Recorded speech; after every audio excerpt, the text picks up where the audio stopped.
Howdy folks and welcome. I hope this finds you well. Today I'll be doing a retrospective on Shadows of Chernobyl, the first in the Stalker series. Oh boy, let me tell you, it holds up in some of the best ways a game can. And it's not just about those sweet artifacts in the north of the zone. I had not played Shadows of Chernobyl in a very long time, but I still had vivid memories of the Agroprom Underground, meeting your first controller, and some of the most iconic gunfights you'll find in a video game. Shadows of Chernobyl has so much to offer, even after 17 years. But for this retrospective, we're going to be focusing on the main story. Whichever Stalker you play, the main character is the Zone. If you're interested in the zone itself, check out my lore video if you have time. But for now, I believe Shadows of Chernobyl does the best at leading the player in, yet having a deep rabbit hole to fall into. And the developers definitely wanted us to fall into said rabbit hole. So let's oblige them. If you know retrospectives on my channel, that's my cue to go into that vat behind me and hang out with some like-minded people. Talk soon. All of this will be from the eye, or my personal experience and opinion about the game.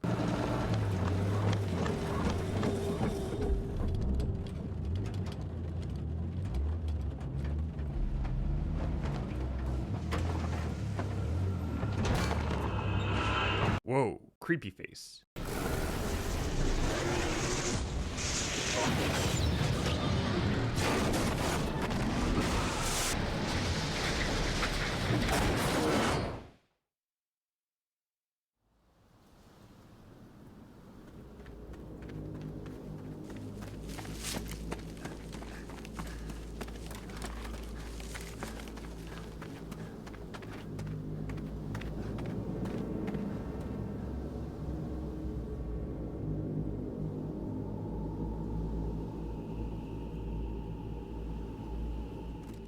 I like how the game opens without any dialogue about where this truck is coming from or why it's transporting seemingly dead bodies.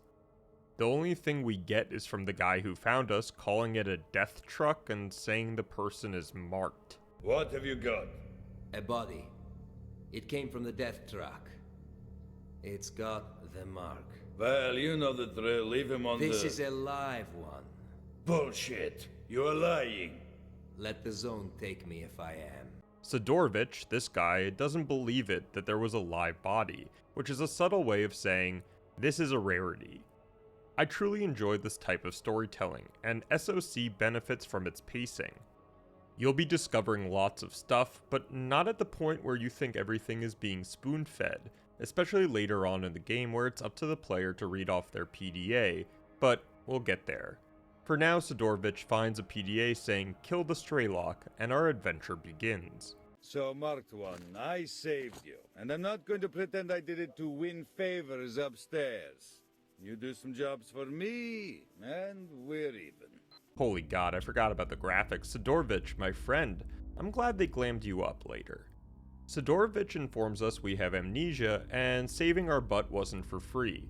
It's a great setup with how the gameplay loop works in SOC, or Shadows of Chernobyl, because you'll be taking missions left and right from various factions or people. It's one of the things I love about retrospectives, blending the story narrative with how the game functions, and I truly think SOC has this incredible balance between the two. Going out on missions, helping certain factions, obtaining your freedom from Sidorovich, all makes sense in the story side, and the gameplay hits so hard. The first mission is taking out bandits at some abandoned outpost. Without knowing anything about who these people are, why they're there, and realizing that you're woefully underpowered, it brings you into the zone nicely. I will quickly address the bullet damage based on difficulty. There has been a lot of debate whether playing on Master difficulty makes enemies and yourself more prone to damage, and the opposite for playing on Novice. I can confidently say, because I'm a baby and played on Novice, that humans died to headshots quickly if they had no armor. Even later in the game with proper ammo, you could be one-tapping most human enemies. What was different was the mutants, who I felt took even more ammo to take down, but that I can't confirm. We clear out the bandits and head back to Sidorovich. One thing that was added to Clear Sky the next game is the ability to fast travel with a guide. For certain situations, I would have really liked that, but for SOC, especially being the first game, you wouldn't be able to fully experience the zone. Whether that's the AI interacting in interesting ways or just the ambiance of walking around in this alien reality, the zone is one of the most intriguing places you'll find yourself in. We complete the mission and Sidorovich explains that Strelok, the name on the PDA we were found with, is a stalker, and kind of an infamous one too. I say infamous because Sidorovich tells us that Strelok is rumored to have found a pathway to the northern reaches of the zone, which many people do not accomplish. Sidorovich also has an ulterior motive in all of this. The north of the zone is riddled with artifacts, special objects that grant the person holding them powers. They also sell for incredible amounts of money inside and outside the zone. Sidorovich and other traders, some we'll meet later on, want access to the northern zone for their own profit, but everyone that's tried has had their brain boiled, making Strelok's adventures into the north even more intriguing. He also mentions that some of his contacts have discovered important documents at a research facility called Agriprom, and tasks us to find it, but tells us not to bring it back to him, but his friend the Barkeep, or Barman. What a unique name. I also love how in this world that we know very little about at this moment in the game, it's all these small details that are adding to the atmosphere and tension. I hope I wasn't the only one to go, military documents? Grunts? Are we fighting the military here when I have some Ukrainian grandfather's shotgun? You can also ask Sidorovich questions about Cordon, the area you're in, which I really enjoyed. This is completely up to the player if they want to know more about the happenings around. You might be surprised what people will tell you. We sneak past the military checkpoint at the bridge and get a little phone call from Sidorovich explaining that one of Strelok's buddies has come back from a raid north of the zone and is in need of help. A stalker by the name of Fox is coming back from a raid. Looks like he had a rough time and needs help. He came back with some type of critters all over him. He says he won't last long. He just might know something about Strelok. You got to go see him right now. Here are his coordinates. It might be a little heavy-handed, but you get the impression that nobody does anything in the zone for free, except for you. We find Fox, and after defending against some dogs, he agrees to share some information about this Strelok character. Fox explains he actually has never met Strelok, only having encountered him when passing a ravine. I wonder if he meant the one by Lemansk. Anyways, Fox says Serie, his brother, is in garbage and would be willing to talk to us about Strelok.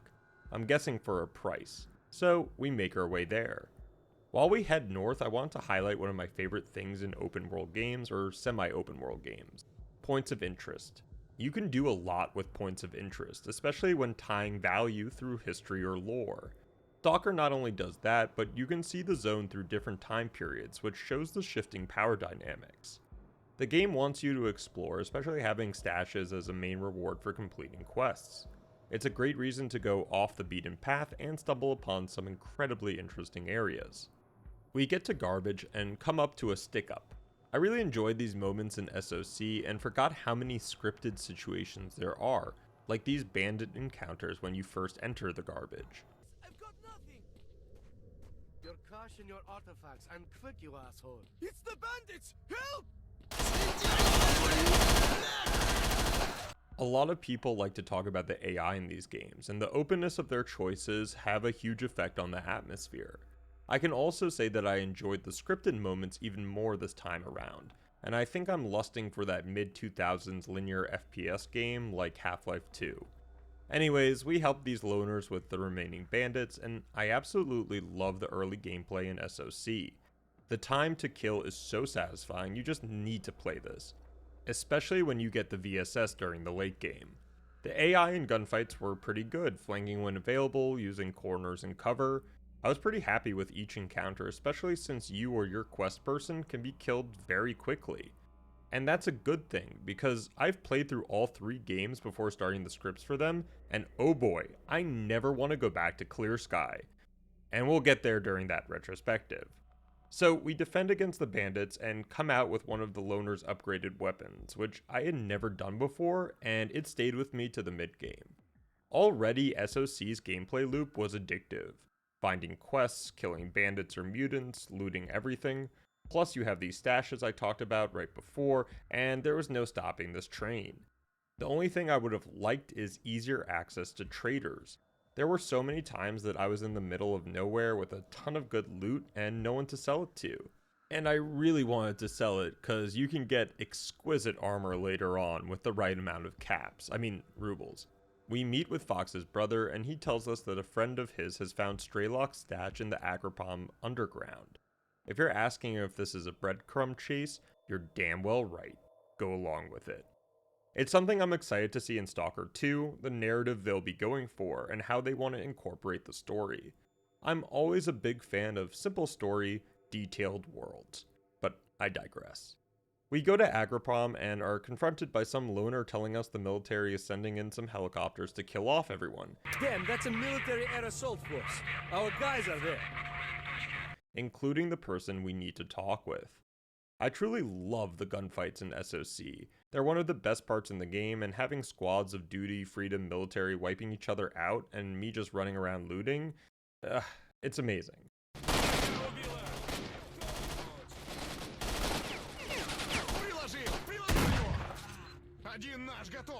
The gunplay is visceral, the headshots feel hefty. I also enjoy the aftermath of firefights, since I feel like I'm William Dafoe in Boondock Saints screaming, "There was a firefight!" Another element that adds on to the beauty of the firefights is the aesthetic and areas you'll be fighting in. Whether that's the city of Pripyat or the abandoned research institute, I love that there was a verticality, ranged combat, and close quarters in most of these areas. We clear out the rest of the military and meet Mole, the person that found S.T.A.L.K.E.R's stash. He tells us that he knows it's down in the tunnels but can't give us a specific place. We'll just have to find it ourselves. And so starts the level that gave me nightmares for at least 5 months, the Agripom Underground. I don't know what's scarier, the light that's spinning or the sound it makes. We have to clear out some bandits first, and honestly, this is where the game goes. If you haven't died to random enemies, you will now.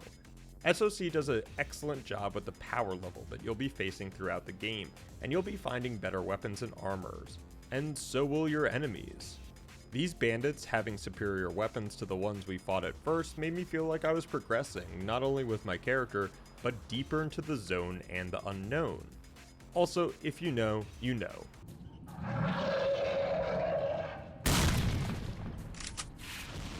Fuck this hallway. The mutant designs in SOC are great.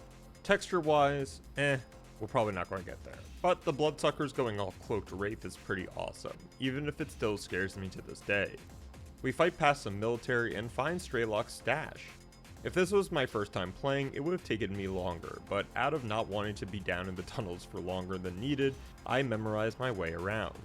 Coming up on the stash, we not only find a ton of great loot and ammo, but we find an interesting little flash drive. We gather the information on the drive, which leads us to the next breadcrumb, a person named Ghost. Apparently one of S.T.A.L.K.E.R's posse, Fang, has died, and the message also states that S.T.A.L.K.E.R has started his journey north. Ghost knows who to ask to follow him, and now we know as well. We fight through some more military and get to our second cursed hallway in the game.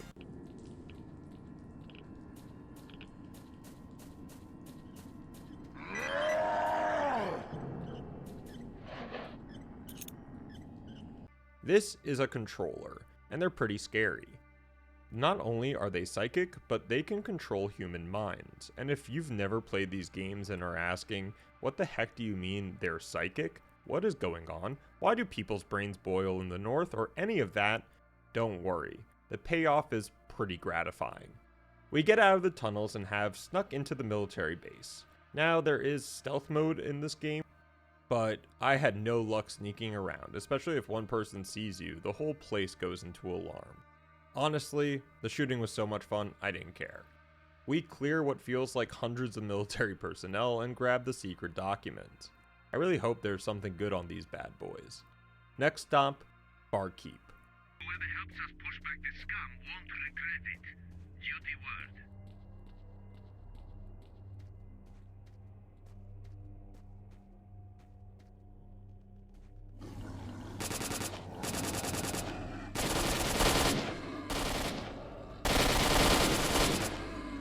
See what I mean by scripted events? I really think people don't talk about how cool they set up narrative lines through these events. Anyways, we fight off some boars for our new faction, Duty. They're a paramilitary force that isn't too keen about the zone, and that's another way SOC adds to the feeling of progression. If you just met all these factions at once like some job fair, they wouldn't feel special or distinct. If you're wondering, we're a part of the Loner faction, a ragtag group of guys that can range from novices to elite marksmen with allegiance to living. We've met the Bandit faction who seem keen to kill every loner they see, and we've seen the military that wants to do that to everyone. And now Duty. Duty in SOC has a base in Rostock, where the 100 Rads bar is, and our barkeep. You can ask some Duty members about the place and they'll give you some history behind it. Side tangent, I love the dialogue screen they have. It reminds me of Morrowind and in some way adds this different feeling to the game. We reach Barmen and deliver the secret documents, and oh boy, secrets do they have. After the barkeep goes over the documents, he reveals that there is some lab that gets talked about, designated X-18. I literally shivered when reading this again. The plot was thickening and my nostalgia was not wrong. Unfortunately, the lab is locked by 2 keys, one the barkeep inexplicably has, and the other held by a person named Boar in the Dark Valley. Well, off we go then. Now, I don't know if you can get into the bandit base and just talk with Boar, do some missions and get the key peacefully, because the second I stepped foot on their territory, it was all guns blazing, which again, felt frickin' epic.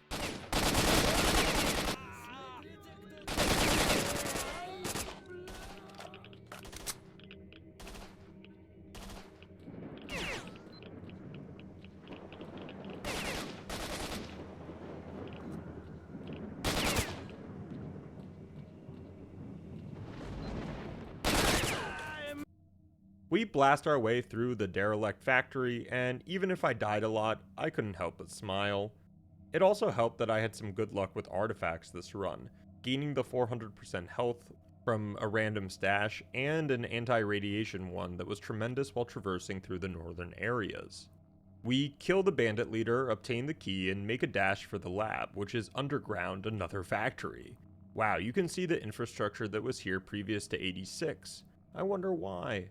So we gain access to Lab X-18 and oh boy, another nightmare-fueled subterranean Soviet adventure. Everything about the labs, from the sound effects to the subtle music, still hold up well to this day.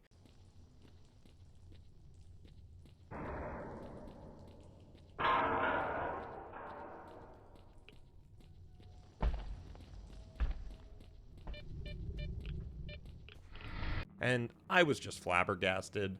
We encounter our next mutant, the Snork. Snorks have a great design, but kind of don't hold up compared to every other mutant in the game.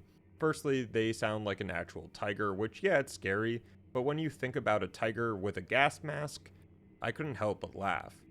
The second thing is their attack animation, which looks like the Australian breakdancer. That also made me laugh.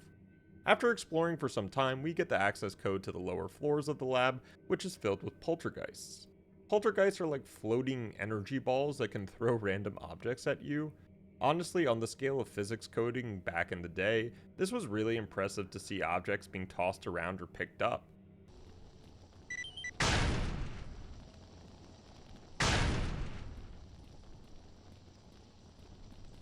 Oh, hell no. Jesus, I guess they introduce us to a lot of mutants in this lab, which will make sense in a bit, but absolutely screw this guy.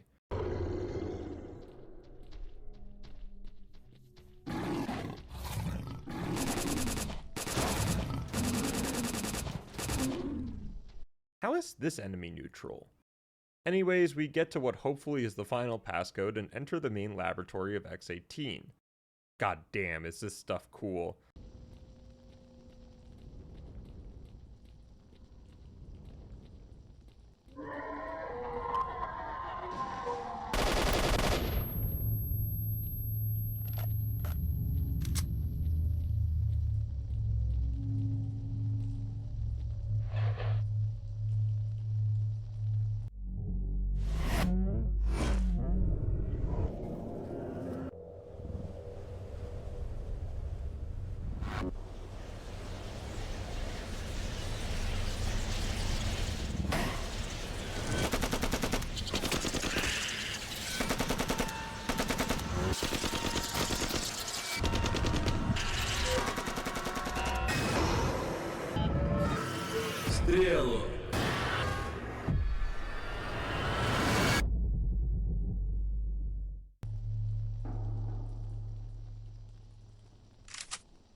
Labs 4 and 5, second floor. We try to pick up the documents, but faint to a cutscene. Uh-oh, someone knows we're here, and they don't sound too happy about it. Whatever they were doing in this lab, we'll have to discuss it after we survive leaving. We finally escape, only to discover that the military has surrounded the factory and the bandit base, while also closing down the entrance to the garbage. There is another way, but we'll need to detour south. We arrive back in Cordon, the starting area, and S.T.A.L.K.E.R tells us to swing by his place for a little chat about those documents from X-18. He also mentions that the military is holding more sets of documents about Strelok's expedition into the north of the zone. They've conveniently held them just south of our very position. Also, I didn't realize, but if you attack at night, there are less guards. That's why it's important to read. Another reason why it's important to read is you get so much more information off your PDA. I was kind of surprised no one was like, hey, check your PDA for more knowledge, or something more graceful. I say this because I was questioning why I couldn't read the documents from my inventory and then remembered about the diary. The diary is a great thing for SOC and wildly missed in clear sky. It also adds so much to the mystique and lore of the zone. Honestly, if this is your first time here, you'd have no clue what the hell was going on if you did not read the entries of your diary or encyclopedia. Anyways, one of these entries is about Lab X-18, but through our perspective, and the marked one remarks that current residents he didn't know existed. So your character is pretty much like, I have amnesia, I don't know who I am, and I don't know what the hell I'm seeing for the last 3 days. Damn, this marked one is pretty strong. The observation continues, citing something called Kamenov emitters and another lab, this one designated X-16. After our moment with S.T.A.L.K.E.R, we get back to the barkeep and hand him the documents. The barkeep explains that Lab X-18, the one in the Dark Valley, was making components for some experimental emitter. He also says something about the brain scorcher. I guess that might be the thing melting people's heads. Barkeep also explains that the components were shipped to another lab, Lab X-16, located in Lake Yantar, where some scientist has set up base. We pass by the wild territory and save some random ecologists. Ecologists are scientists that are in the zone to study and research anomalies, mutants, you name it. Usually they're on the good side of everyone, but this particular group gets shot down by mercenaries. After helping the ecologists out, we escort one of them into Yantar, but not before seeing the next strange enemy, zombies.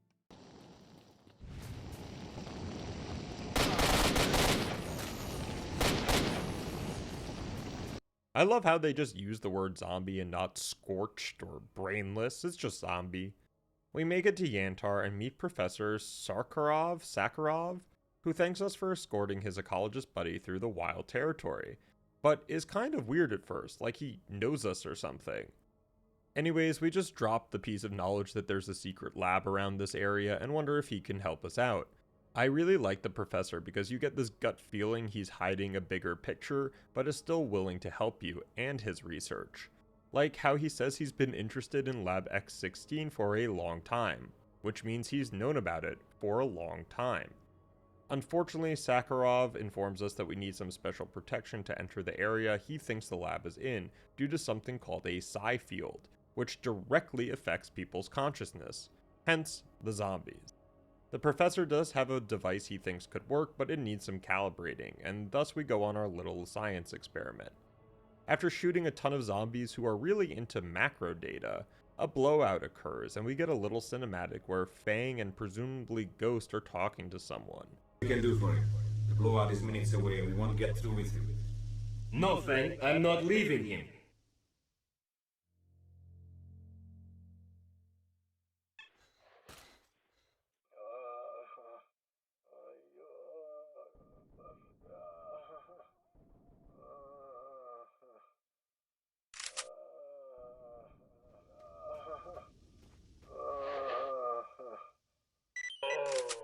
We've got to get out of here quick.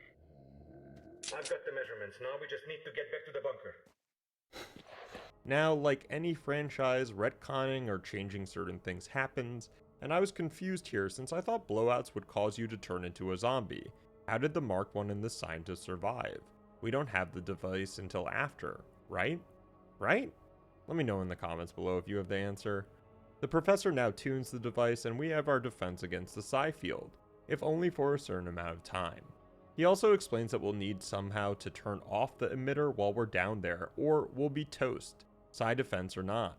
The professor tells us that another group tried to access the lab before us, an ecologist and one of S.T.A.L.K.E.R's posse, Ghost. The ecologist PDA frequency tells us that he's out from the underground, but Ghost is somewhere still there, and we're tasked with finding the ecologist's body first.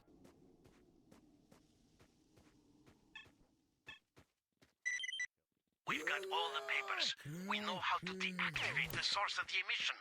Proceeding to dig into the lab with Ghost. Zombies coming out of everywhere. It's all screwed up. Ghost has gone insane. He must have been affected by the emissions. I've dropped everything, trying to get out through the tunnels. I'm at the swamp, but where's the bunker? Shit! I can't make out my whereabouts. No response from Sakharov. What's going on? Zombies everywhere.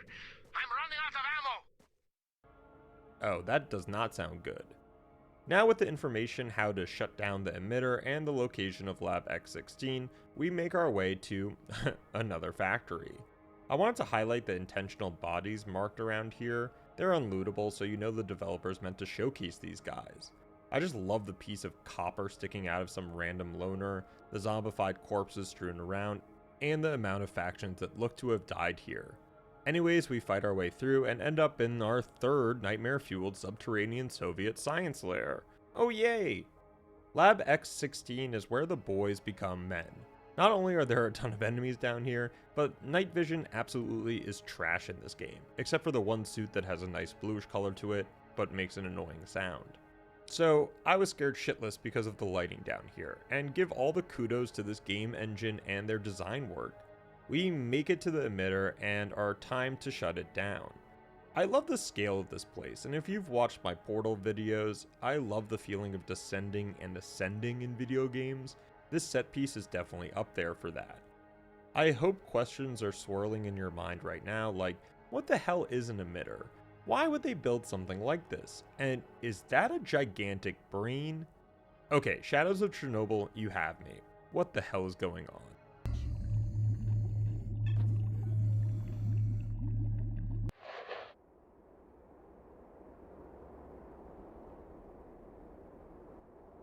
If this is so important, why didn't you explain what you are going there for?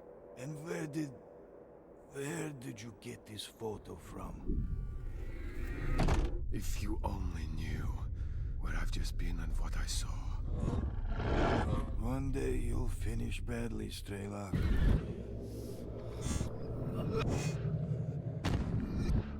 Hold on, son. You're going to make it.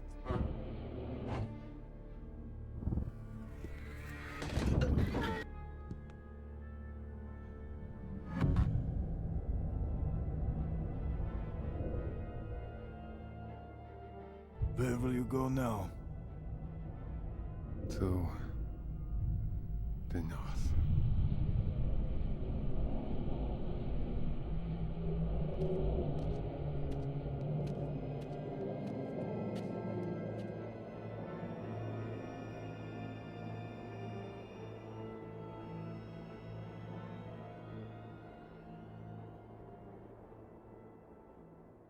Oh, next weird cinematic. I don't know what to make of these, other than we have a face to S.T.A.L.K.E.R now, and it seems we're getting closer to him. We have our next encounter with a controller, and oh boy, does that noise give me the heebie-jeebies. Just get ready for Stalker 2, because this stuff in modern-day engines, oh, I really hope it knocks it out of the park. We dispatch of the controller and find Ghost's body and a voice memo. Ghost talks about wanting to find S.T.A.L.K.E.R but not knowing where he is and wanting to find someone named Doc. I love the escape from Lab X16. You've probably had a very intense 30 minutes going through, and I thought this was the exit right outside. Nope. Another fantastic set piece for gunplay, and the visuals really lent themselves to the overall world they were building. I mean, how big is this place? For real, it felt big.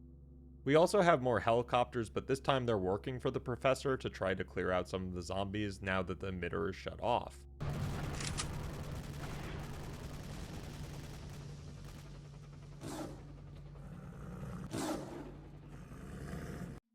Back at Rostock, we give the documents of X-16 to Barkeep, who is very excited that we shut down the first of the emitters, and gives us coordinates to the Brain Scorcher. Now remember, him and Sidorovich want the Brain Scorcher disabled because of the profit they would both make through exploiting the factions and other stalkers. These traders haven't left their respective areas since they moved in, and as much as I love helping them out, I wish there was a way, somehow, to just tell them, screw you, pick up your own shotgun. But Barkeep makes up for it with some great lore if you ask him about something called the Wish Granter. This is from my playthrough, but he was the first NPC to have the option to talk about the Wish Granter, and it explains the legend of the monolith. So Chernobyl happens in 1986 and the area is condemned. Then in 2006, the zone appears for unknown reasons. Barman is saying that after 2006, the legend of the monolith was spread by stalkers like us, like an old wives' tale. The legend goes that one of the survivors in 2006, when the zone first opened, was trapped at the nuclear facility, only seeing a strange light coming from the sarcophagus itself, the overhanging helping dissipate radiation on the nuclear facility. The person went inside the facility and what he saw was a monolith, a structure that called out to him, presumably granting a wish. Of course, this got everyone and their gun-wielding babushka to chase after the legend, which Barkeep doesn't even know if it's real. All he says is the zone grows by 5 kilometers if someone makes a wish, which is information I have no clue how he has. Instead of going straight to disabling the Brain Scorcher, we have another lead on S.T.A.L.K.E.R, finding Guide, one of the first stalkers. We convince Guide that we're a friend of S.T.A.L.K.'s and he tells us if we're friends, you'll know where to find Doc. Without a compass, I would not have thought of going back to Agriprom. God, I hate this place, so many stupid creepies. Anyways, we go back to the stash spot and lo and behold, what's this?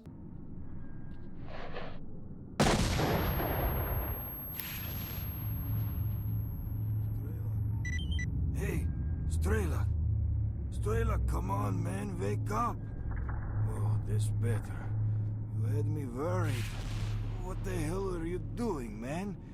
Have you lost your memory or something? You were the one who suggested that we take this precaution. Oh well, at least you're still alive.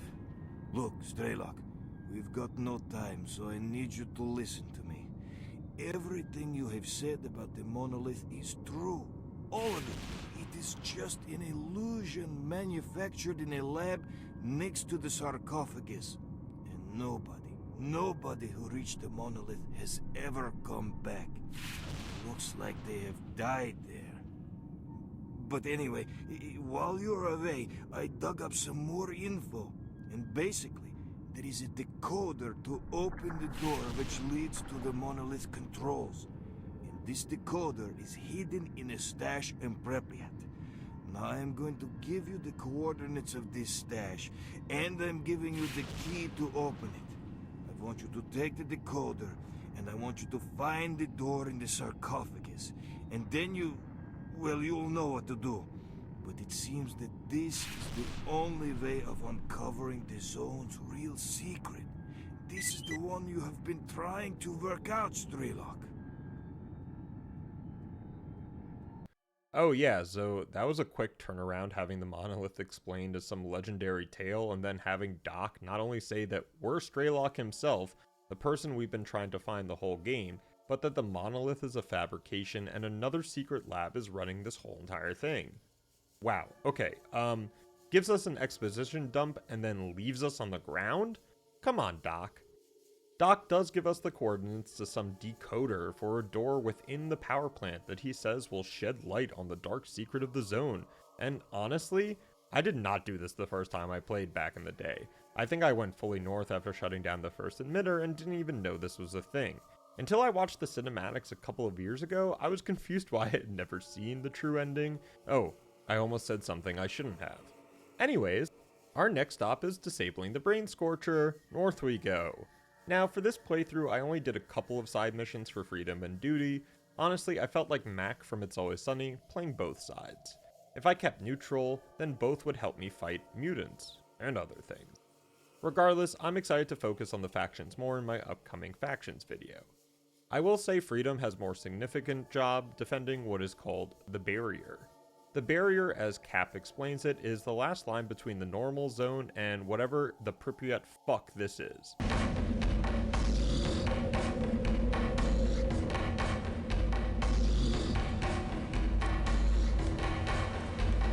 We face off against monolith jerks, as Cap puts it, and I think that's putting it a little lightly.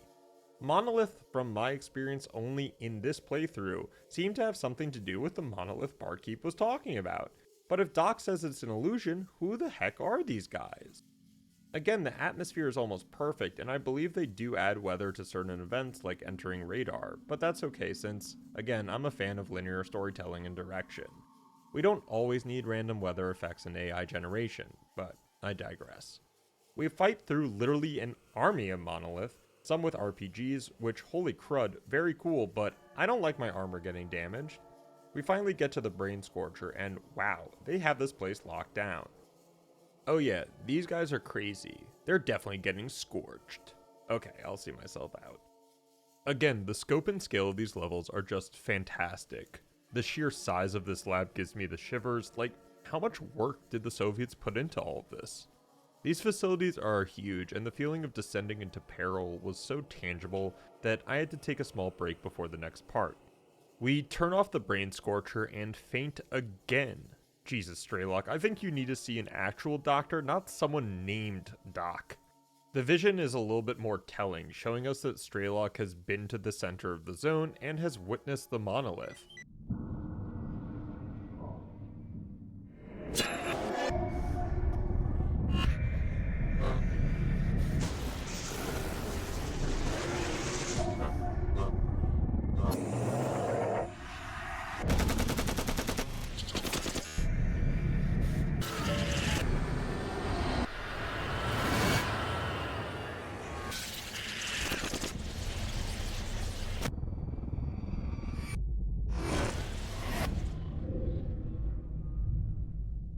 But how did he survive and come back to the death bus, or whatever it was called? What you want is here, Stalker. Good questions. Also, whose voice is that? Is that the monolith? Anyways, another firefight ensues, this time feeling like old boy fight scene since the lab is so claustrophobic.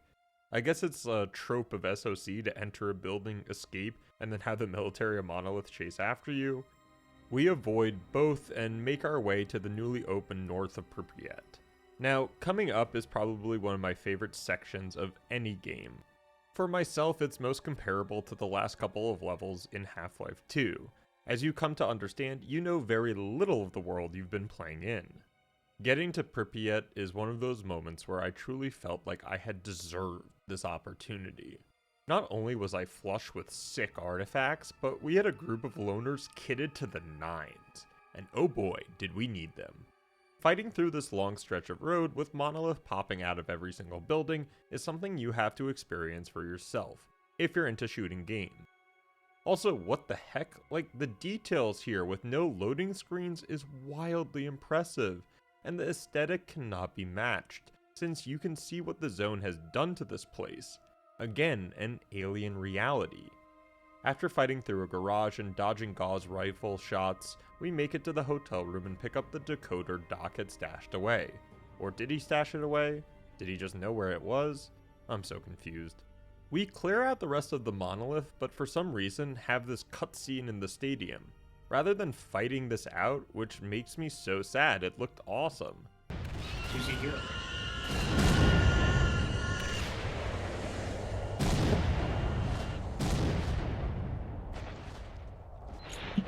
You can even tell I was confused since we teleport past the stadium and then get put into the next level, Chernobyl. So, by turning off the Brain Scorcher, we've not only created a path to the center of the zone for ourselves, but also for every faction. The military uses this opportunity to swarm the CNPP, and we have to contend with the military and Monolith. Luckily, we could run through most of the enemies and gun down a lot of them along the way. Welcome to CNPP. Пришло время. Я вижу твое желание. Время. Я вижу твое желание.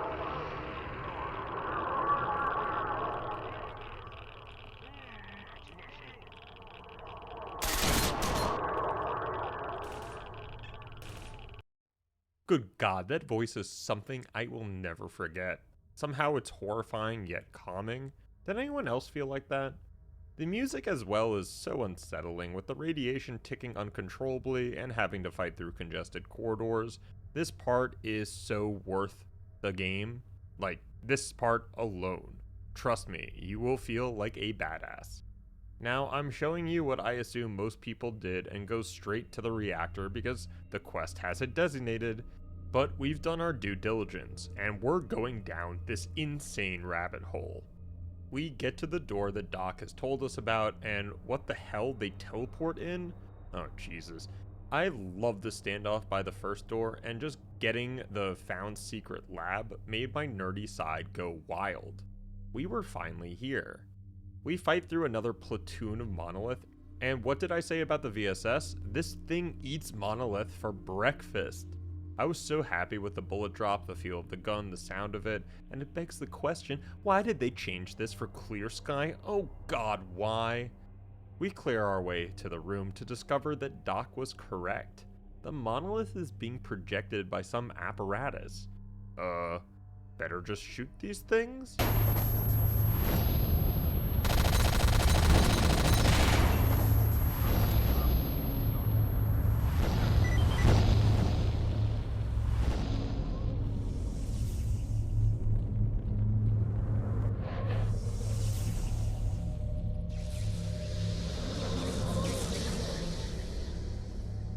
Hello, S.T.A.L.K.E.R. I see you have many questions for me. Well, ask them, and then we can decide what to do with you. We are the result of an experiment aimed at creating a super consciousness called C consciousness. The consciousnesses of 7 volunteers were connected during the experiment, leading to the creation of the super consciousness that is us. We immediately subordinated those who were conducting the experiment and assigned them to tasks we needed them to carry out. Right? Oh boy, I hope you're ready for some lore.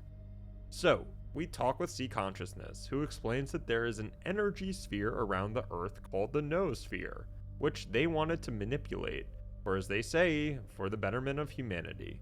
Yet, they admit they were the ones that created the zone, or as C Conscious puts it, the tangible manifestation of their interference with the Noosphere. The green guy then continues explaining why S.T.A.L.K.E.R had the mission to kill themselves, which he says is just a bolt out of the machine. You're a bolt that fell out of the machine. Unfortunately, that did not come to our attention for a long time. From the moment the zone was formed, many people have tried to get to its center, but we cannot let that happen. Humanity is not ready for the truth. That is why we recruited stalkers by promising them the fulfillment of their most coveted desires. Meaning it was something C Consciousness wasn't aware of until the paradox was too late. We also can ask what the Stalker tattoo means, which C Consciousness explains is a coded acronym meant for their agents. Stalkers, I guess, who have succumbed to their brainwashing or recalibration, but then why would everyone south of the barrier willingly call themselves stalkers? C Consciousness also explains the death trucks being the main way of the brainwash agents getting to the stalker population and spreading the rumors of the center of the zone in order to recruit new stalkers. Okay, that makes sense. What doesn't make sense is how they chose S.T.A.L.K.E.R to do the mission when C Consciousness seems to be omnipresent, at least having the ability to teleport Monolith troops, which we just saw. I'm surprised they don't have an answer, and the hologram only says they're still trying to figure out how they messed up this badly. C Consciousness also tells us that they weren't involved in the 86 disaster, and that nothing psi experimental was being produced until 89, 3 years after. Yet I believe in Clear Sky we find out that Lemansk was used as a secret research facility before the 86 disaster, so I'm assuming that C Consciousness lies about some things here.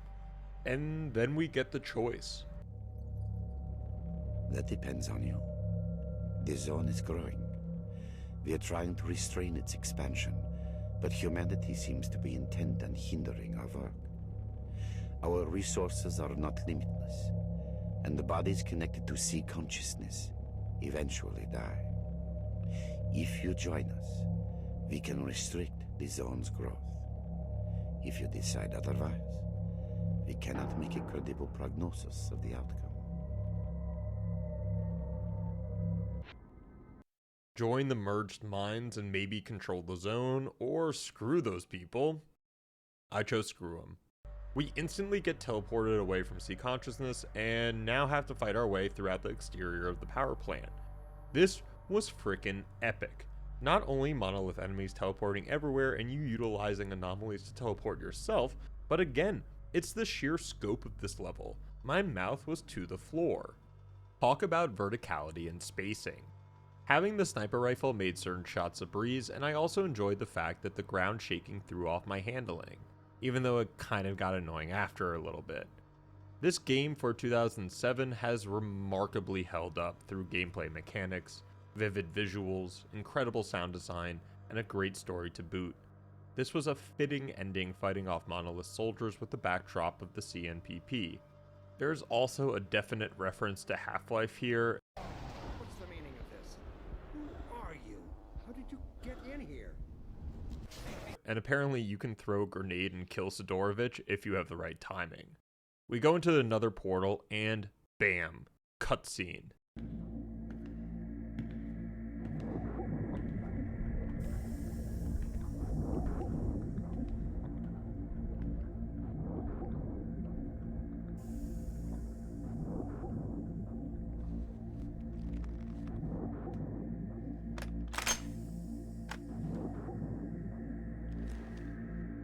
Do it.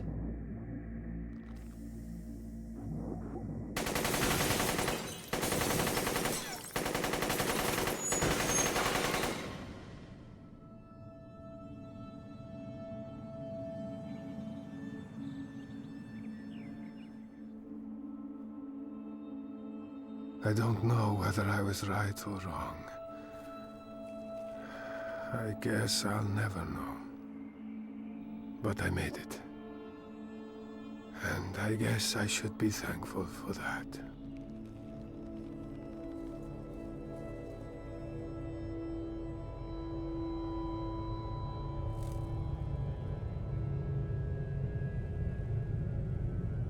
That's Shadows of Chernobyl.